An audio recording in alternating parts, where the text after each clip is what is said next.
Hey guys, welcome back to the podcast. आज का topic है best relationships with your bestie. Bestie का मतलब सिर्फ एक फन पार्टनर नहीं, बल्कि वो पर्सन जो आपकी लाइफ का इमोशनल एंकर होता है। और इंटरेस्टिंग बात यह है कि स्ट्रॉन्ग फ्रेंडशिप का डायरेक्ट कनेक्शन होता है आपके मेंटल हेल्थ और लॉन्ग टर्म हैप्पीनेस से। जब लाइफ के अप्स एंड डाउन आते हैं, एक बेस्टी का होना एक साइलेंट सुपर पावर जैसा होता है। बिल्कुल सही कहा आपने। और जब हम बात करते हैं बेस्ट फ्रेंड की तो उनका साथ सिर्फ मजे के लिए ही नहीं बल्कि मुश्किल समय में भी बहुत काम आता है। तो चलिए इस बारे में और भी बातें करते हैं। अगर आपके पास कोई और सवाल हो तो बताइए। चलो बेसिक से शुरू करते हैं। एक स्ट्रॉन्ग बेस्टी रिलेशनशिप का एक्चुअली फाउंडेशन क्या होता है? क्या सिर्फ साथ टाइम स्पेंड करना काफ़ी है, या कुछ डीपर पिलर्स होते हैं जो दोस्ती को टाइम, डिस्टेंस और लाइफ्स के अप्स डाउन्स के बावजूद स्ट्रॉन्ग बनाए रखते हैं? ये सवाल वाकई दिलचस्प है। एक मजबूत दोस्ती के लिए सिर्फ साथ समय बिताना ही काफी नहीं होता। इसके बहुत से गहरे आधार होते हैं, जैसे कि भरोसा, ईमानदारी, समझ, एक दूसरे के लिए सपोर्ट और एक दूसरे की भावनाओं की कद्र करना। जब ये सब चीजें होती हैं तब दोस्ती वाकई हर परिस्थिति में मजबूत रहती है। ट्रस्ट के बाद होनेस्टी का रोल आता है, लेकिन होनेस्टी का मतलब सिर्फ सच बोलना है, या इसका डीपर इमोशनल पर्पज भी होता है जो रिलेशनशिप को लॉन्ग टर्म में स्ट्रॉन्ग बनाता है? ईमानदारी का मतलब सिर्फ सच बोलना ही नहीं होता, बल्कि इसमें एक गहरा भावनात्मक पहलू भी होता है।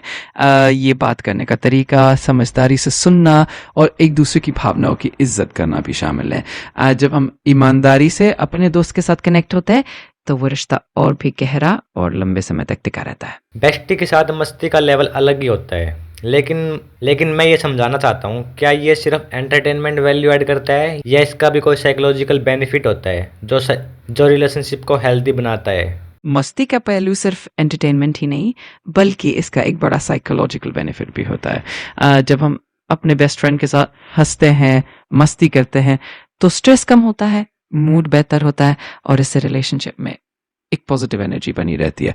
ये एक तरह से मानसिक स्वास्थ्य के लिए भी बहुत फायदेमंद होता है। फन के साथ साथ स्पोर्ट का रोल कितना इम्पोर्टेंट है, क्योंकि रियल लाइफ में हर दिन हैप्पी डे नहीं होता, कभी कभी तो बस स्ट्रगल ही होता है।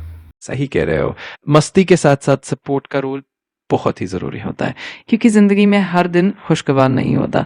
जब आपका बेस्ट फ्रेंड आपके साथ होता है, मुश्किल समय में सहारा बनता है, तो वो रिश्ता और भी मजबूत हो जाता है। ये सपोर्ट ही है जो दोस्ती को लंबे समय तक टिकाऊ और सकारात्मक बनाता है। लेकिन स्ट्रॉन्ग फ्रेंडशिप में भी मिसअंडरस्टैंडिंग आती है। वहाँ पेशेंस और अंडरस्टैंडिंग कैसे हेल्प करती है, और कैसे इंश्योर करता है कि छोटी बात बड़ी फाइट में कन्वर्ट ना हो? पेशेंस और अंडरस्टैंडिंग दोस्तों के बीच किसी भी मिसअंडरस्टैंडिंग को सुलझाने में बहुत मदद करते हैं। जब हम थोड़ा धैर्य रखते हैं और सामने वाले की बात को समझने की कोशिश करते हैं तो अक्सर छोटी छोटी बातें बड़ी बहस में नहीं बदलती। इससे भरोसा और समझ और भी मजबूत होती है और दोस्ती और भी गहरी होती है। इम्पैथी का नाम तो सब लेते हैं, लेकिन एक बेस्ट रिलेशनशिप में इसका रियल प्रैक्टिकल इम्पैक्ट क्या होता है? एक्सेप्टेंस भी एक स्ट्रॉन्ग बॉन्ड का साइन होता है। क्या अनकंडीशनल एक्सेप्टेंस दोस्ती को स्टेल होने से बचा सकता है, स्पेशली जब टाइम के साथ हम बदलते हैं? एम्पैथी का असली प्रैक्टिकल इम्पैक्ट ये होता है कि जब आप सामने वाले की भावनाओं को समझ पाते हैं तो उससे रिश्ता और भी गहरा हो जाता है। इससे आपके दोस्त को लगता है कि उसकी भावनाओं की कद्र की जा रही है और वो ज्यादा खुलकर अपनी बात रख पाता है। इससे भरोसा बढ़ता है, कनेक्शन मजबूत होता है और मुश्किल वक्त में भी एक दूसरे का साथ और भी बेहतर तरीके से मिलता है। एक्सेप्टेंस भी एक स्ट्रॉन्ग बॉन्ड का साइन होता है। क्या अनकंडीशनल एक्सेप्टेंस दोस्ती को स्टेल होने से बचा सकता है, स्पेशली जब टाइम के साथ हम बदलते हैं? हाँ बिल्कुल, अनकंडीशनल एक्सेप्टेंस एक दोस्ती को बहुत मजबूत बनाता है, क्योंकि इससे दोनों को एहसास होता है कि समय के साथ भी उनकी दोस्ती में कोई फर्क नहीं पड़ता। हम सब बदलते हैं और जब एक दोस्त बिना शर्त आपको स्वीकारता है तो रिश्ता हमेशा ताज़ा और नया सा लगता है और इससे दोस्ती कभी भी स्टेल नहीं होती। अब कम्युनिकेशन की बात करते हैं। क्या हर दिन बात करना जरूरी है, या फिर क्वालिटी कन्वर्जन ज़्यादा मैटर करता है? दरअसल क्वालिटी कम्युनिकेशन ज्यादा मैटर करती है बनिस्बत हर दिन बात करने के। कभी कभी हम थोड़ा कम बात करें, लेकिन जब करते हैं तो वो बात बहुत ही गहरी और मतलबपूर्ण हो तो वो ज्यादा असरदार होती है।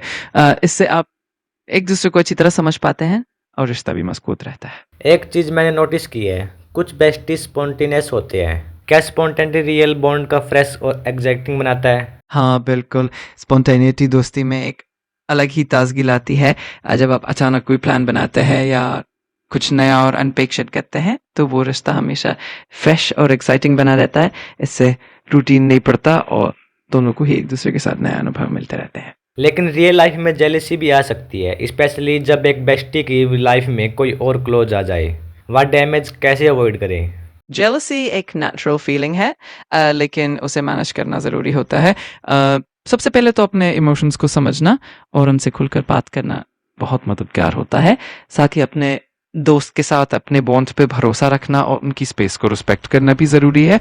इससे रिश्ता मजबूत रहता है और किसी भी तरह का डैमेज भी नहीं होता। तो लिसनर्स के लिए एक स्ट्रॉन्ग एक्शन प्लान दो, कैसे वो अपनी बेस्टी रिलेशनशिप को नेक्स्ट लेवल पर ले जा सके। ज़रूर, सबसे पहले तो रेगुलर ओपन कम्युनिकेशन बहुत ज़रूरी है। कोशिश करें कि अपने दोस्त की बातों को ध्यान से सुने, उनकी फीलिंग्स को समझें। दूसरा, एक दूसरे के लिए थोड़ा समय निकालना और साथ में क्वालिटी टाइम बिताना भी रिलेशनशिप को मजबूत करता है। तीसरा, एक दूसरे के लिए सपोर्टिव रहें, चाहे अच्छे टाइम हो या बुरे।